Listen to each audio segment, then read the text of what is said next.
Today I'm the face of Yakkalabour, but there are a lot of people behind me. Why did you start Yakkalabour? And then tell me, what does Yakkalabour does? During the pandemic, I used to run another company in Latin America, and I have a few friends working in construction. We're doing more money, earning money more than me, that I was working 12 hours a day behind the computer. I find out that the labor hiring in Australia, no one haven't done anything in the industry. Yakka is a digital platform that basically connects laborers who wanted jobs with the jobs who wanted labor. Fee as a labor hiring or marketplace is 5 times less than the competitors. If we reduce our fee, the construction companies can pay better for the laborers. People start to see that on our platform. All right. Hello, everyone. Thanks for tuning in to another episode of GigPod. And this is the new season. So if you haven't caught up this new season, I'm here interviewing really amazing founders in the gig economy space who are building and thriving marketplaces, different types of platforms, aiding flexible work across industry. So this episode is about an episode where an industry that has been broken for centuries, and someone took the chance to make that broken industry a more fluid, more accessible industry, and that is none other than construction. Australia, in particular, have suffered from accessing good talent on demand construction sites, and that had created downside impact for housing, a lot of different things. Now, so this company that we are going to talk about has found something, which I'm very excited to talk about, and the founder is here. So, with no other welcome, Ramiro, welcome on GigPod. Thanks for joining me. We'll straightly dive into the first question that Thank you I for want you to tell me. sorry Yes. for invite us. And yeah, I'm the face of Yakkalabour, but there are a lot of people behind me. Thank you. Thank So, Yakkalabour, first question that I have for you is, what's the background story? Like, what were you doing before Yakkalabour, and why did you start Yakkalabour? And then tell me, what does Yakkalabour does? I will start with my story. I'm from Argentina. During the pandemic, I used to run another company in Latin America, but due to the pandemic and COVID, it was really hard to manage the team from Australia. I couldn't go back, and then we had to close my company. And I always worked as a software engineer. During the pandemic, I couldn't find the proper job, and also I was working a lot in another company. And for a while, I wanted to leave the tech industry and try something new. And I have a few friends working in construction, and some of them were doing more money, earning money more than me, that I was working 12 hours a day behind the computer. And say, okay, let's give it a try. Then I find out that the labor hiring in Australia is one of the most no one haven't done anything in the way that they find laborers in the industry. So there is a market where everyone finds jobs through WhatsApp groups, Facebook groups. The worst of them is Telegram groups. And one labor, we are working on casual labors, gig economy, and one labor per month, they can have 10 different jobs, and that means 10 different companies. Of course, unfortunately, the people who are looking jobs and getting jobs from these kind of platforms are the weakest chain part of the chain. So, and I was one of them. My first jobs that I get in construction was through a friend, word of mouth. But then all the jobs are for 2 days, 3 days. And of course, I need to find, Sydney is a super expensive city, and you need minimum work at least 4 days a week. So the other jobs I found it on WhatsApp, and one of these jobs they read me off. Like many of probably 1,000 people are ripping off in this kind of group, because what happened to me, probably it wasn't that bad, but they lie about when I get paid, where I have to work, and they they make me work only 3 hours, and the job was to go to the place that I wanted to work was almost 1 hour and a half or 3 hours. I have more time on doing in the trip to get there than in my current job. So, and one important fact is at the same time that I was working as a construction worker, I was working in a contest for Hack for Better Days in Australia, organized by the best tech companies. After 1 month of that contest, imagine that I was working as a construction worker, and then at night I was coding to build something for to help the community and the humanity that was starting with COVID. And I won that contest. So they gave some of money, and then I decide to take more time um, for myself and think how can I improve this industry. And of course, building an app is not that simple, but I was winning. I won the best app developer of Asia Pacific, and at the same time I was working as a general labor or forklift license. So you've now got an app. Yaka is a digital platform that basically connects in the construction industry at the moment. It connects laborers who wanted jobs with the jobs who wanted laborers. And you're now the biggest hotspot in Sydney. Yaka Labor is almost like a cult group. Now everybody knows Yaka Labor, which is really good. I think building a two-sided marketplace, Ramiro, is probably one of the hardest business models to crack.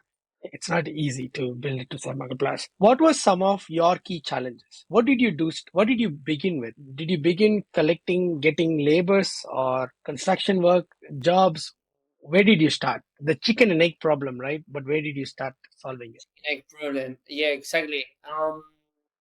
I used to run a marketing agency, so we know that part of this business will a key for this business will be SEO. So and we work really hard at the first year to try to rank for the keywords that construction companies and laborers are looking for. And now if you and now we exceed every expectation, because if you look up labor hire app, like labor hire app in Google, we are first in the ranking. And before that, that was everything was really really hard. Like we have to convince people, like contact them one to one. But at the same time, we started with the company, try to them, because my co-founder has is a trading. So we have a few companies that they join first and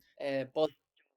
Okay. So you started with the demand side. So you went to companies, you collected the jobs, you posted the jobs, and other end you used digital marketing and SEO to get traffic in, which is basically workers joining in. Of course, it's something that we are learning on the go, but then we say we have different problems. Like then we have a lot of labors, because because we our fee as a labor hiring or marketplace is 5 times less than the competitors. And if we reduce our fee, then the construction companies can pay better for the labors, and we have and people start to see that on our platform. Like for a labor hiring a general labor, they can get $10 more per hour than the others. And in that way, of course, when you want all your friends to get better paid, and then at a certain point we find, like, now in the app we have like 4,000 people. Then but we didn't have 4,000 jobs available. Um, every month is a challenge, and now I'm happy to share this with you and your community of my Gigsters. We are planning to operate in Africa, so the but it will be a completely different scenario. It will be we we are going to Africa with all the knowledge and know-how that we learned from Australia. So we will start. It's like a start from scratch, but with knowledge. So and we want to we will try a new business model, and if it work well in Ghana will be the first country, then we can scale it to Nigeria, other countries around the area. And then if works well in Nigeria, probably the same business model we will have it in Australia. This sounds crazy. Yeah, it's just we are feeling lucky that we can test it in other countries. And probably when you start a company, we don't think that your tech will be used for more people than your friends. Who will use your app? And now is we are talking about a new country, a new continent, and yeah, that will be a challenge in the next few hours, few days, and few weeks, and few months. I like the way you started the chicken and egg problem, solving the chicken egg problem by doing two things. But when it comes to having now you've got 4,000 workers who wanted jobs, and you probably not always have 4,000 jobs for them. But how does Yaka stand different to a potential competition or current competition in the market? So if there was another Yaka version, maybe cheaper than yours, would that beat Yaka? What's the USP of Yaka's product? What do you think is the USP? Reckon we have always as a marketplace you have both sides. So USP for one side of the marketplace will be okay. We, for example, labors. For labors is will be easy because all the other construction companies they were found by millionaires, and they if you tell our core business to other companies, they will laugh about it. So we care about construction worker, demolition workers, cleaners, and they will laugh about it. They will never believe that there is a company doing worry about the work condition of migrants and we started from that side. So we got a bottom line of people of workers who will be probably I don't know the market is so big that we don't care if we have competitors. We will do it in a different way than others. And I can tell you, there's other apps that they are doing better than us. They will never copy the people because it's our database is our USP for the companies. If they want to, we are having a lot of rejection because no one wants to speak up. We are giving a voice for women in construction. Who cares about women in construction? No one cares about women in construction because if someone care about women in construction, I'm talking like the people that really care about women in construction, not the people who get the grant that to help women in construction. I'm talking about the daily problems that the women are having in construction. I'm talking about to help a women to report a sexual harassment. That's happening in the industry for ages. It's not that Yaka find out something new. No, it's something that is very very wrong. Little by little, we know that we're unbeatable because we are from the bottom line of construction companies and the companies and they will see completely sure today we are not doing any ads. We don't if you check our social media we don't have any posts.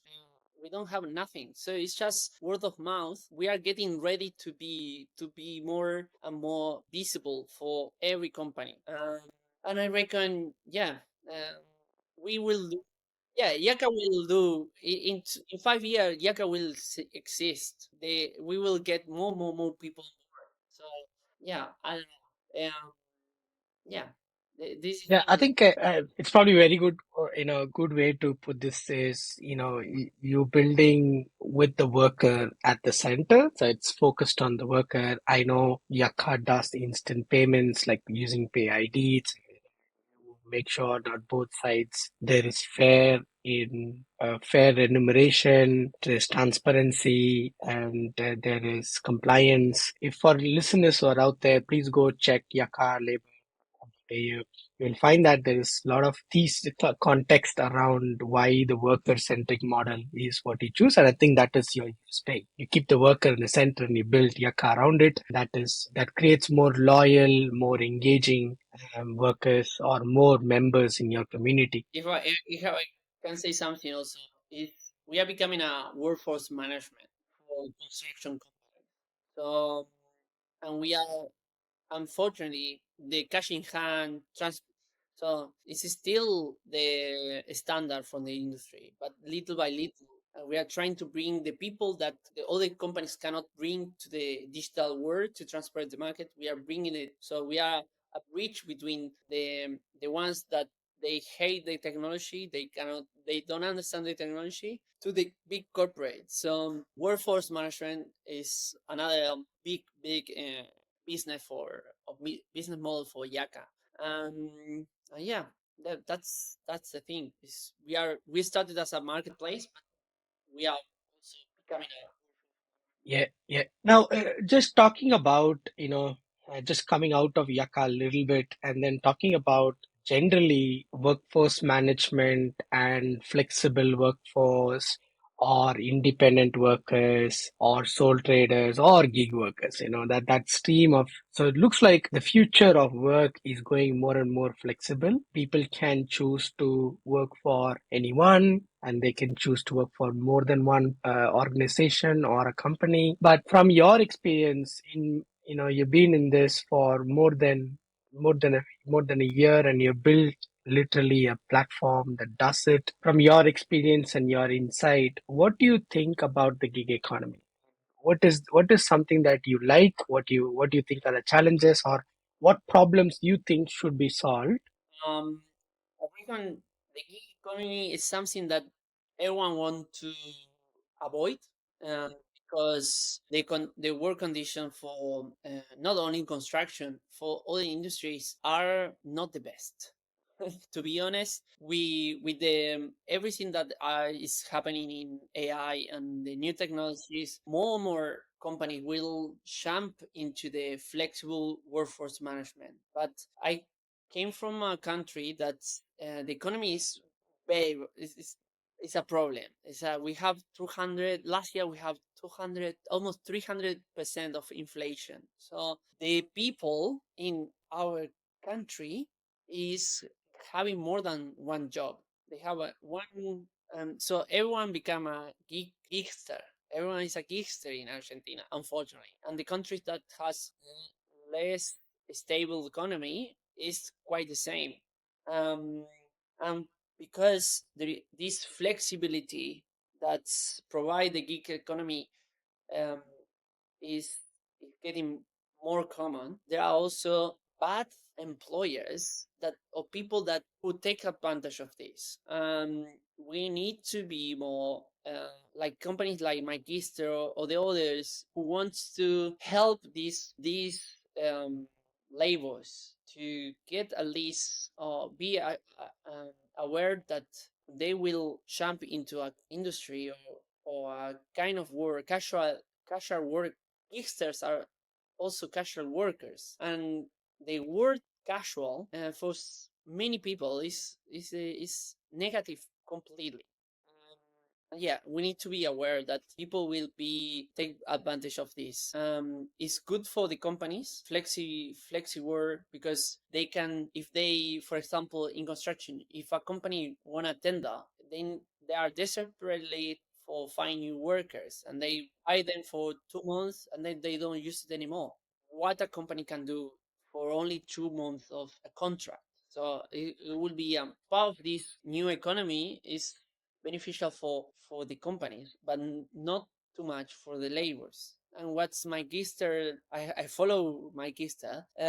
Is try to, in my point of view, is try to find a frame where also the laborers can be more work more safe and with under fair conditions, and technology is helping to transparent the market and make the condition less stressful. Imagine, and Australia is a good industry, a good market, but Yaka is the challenge for Yaka starts now, where we are chasing the African market or all the companies in South America. We are talking with all the countries that the economy that probably the worker earn less than $200 per month, and here the minimum, the average is 1,000 for a general labor. Imagine it's 5 times less than in Australia. And we need to be really, really focused on what we want, try to avoid. Do you think, Ramiro, that or Also, do you I'm believe? charity who is fighting Yeah, against modern slavery and human trafficking. So yeah, I'm really aware of what's going on in the market, and also modern slavery is something that happened in every country, not only in India or this kind of Africa, yes. happening in Australia, because a lot of company, a lot of laborers craving for job, craving for money to pay the rent, they accept jobs that's in the middle of nowhere. So why? That is where the main problem happens. Workers need, while there is flexibility and there is going to be more increase in this type of work, but workers needs protection. Is that fair to say they need to get paid properly? They need to have fair worker conditions. They need to have protection. You know that the government is not just Australian government, all governments across the world pushing for some level of benefits and some safety nets for these workers so that, they've got insurance or they've got a little bit of protection on their income. They are able to save some money, and if there is no job, they some level of protection. Do you think that is important going forward, not just for in the construction industry, but across? You're going to Africa, which is another big gig economy market, and possibly similar conditions around worker management. But do you think that is really important for the gig economy to grow correctly? It's a good question, but American politicians and governments are far, far away from the battlefield. So Mm. they will not. If we are waiting for the government to do something, they we can still work it. And they is, but I understand that the problem is bigger, that we cannot handle this new economy. Not It's a problem in Australia, it's a problem in Africa, it's a problem in Asia, it's a problem in India, it's a problem in North America. The government don't know how to deal with this. So that's why I'm thank God that people like you are helping this kind of economy, because in the next 5, 10 years we will see many, many, many um, people losing their job because they were replaced by AI or robot or whatever. But it's happening right now. But what's going on in my from my point of view will be worse than ever. So we need to.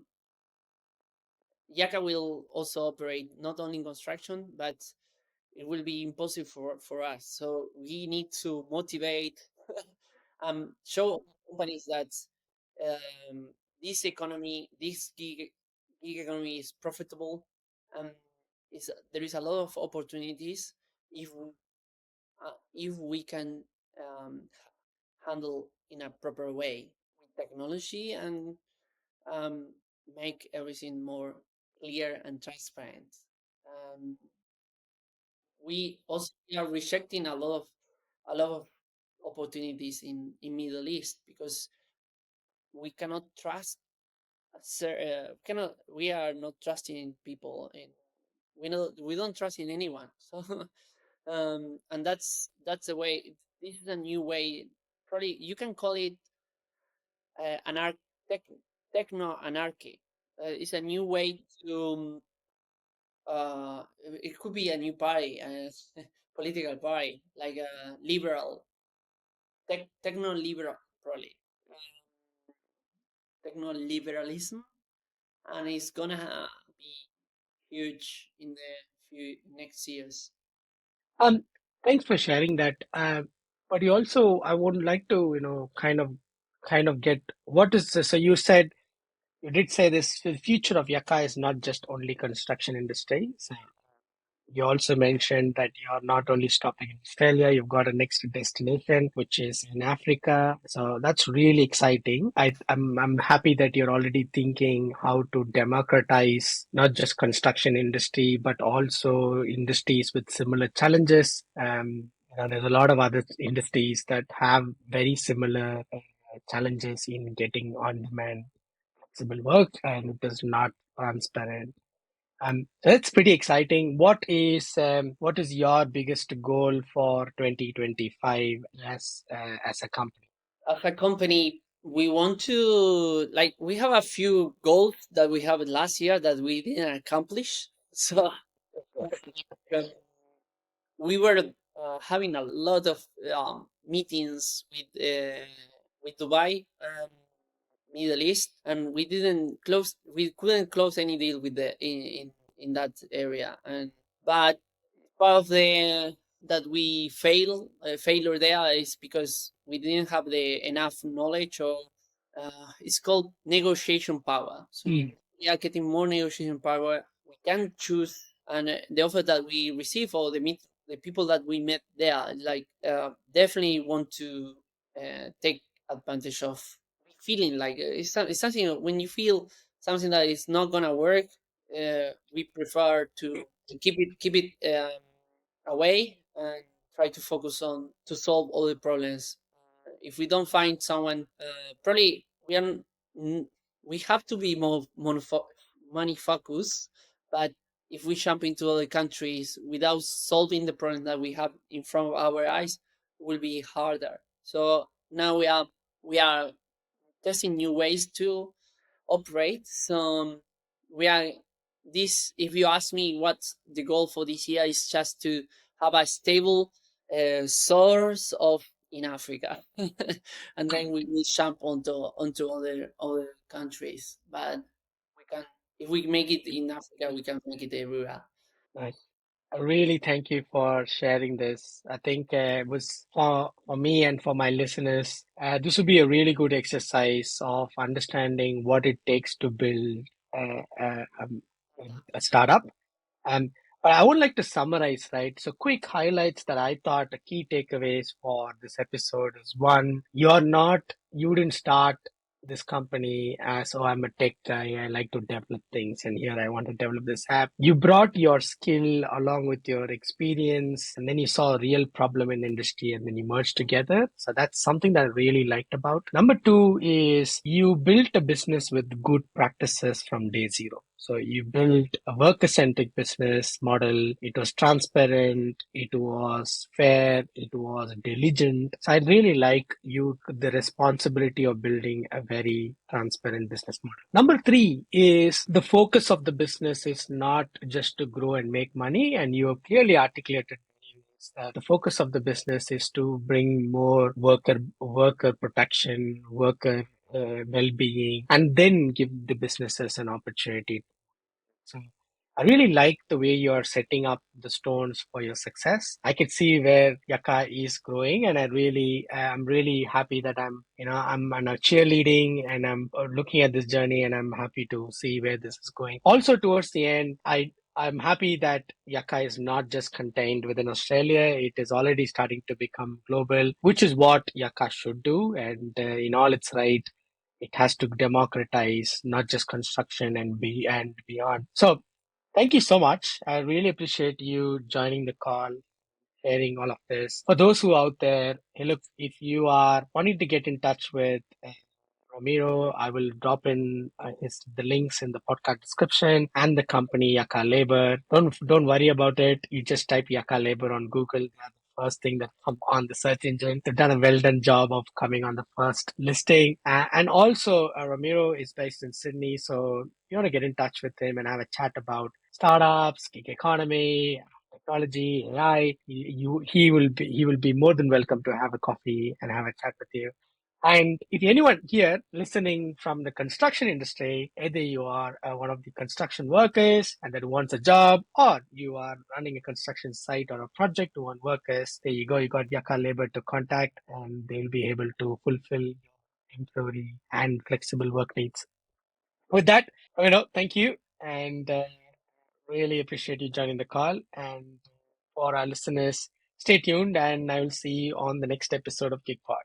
Bye bye.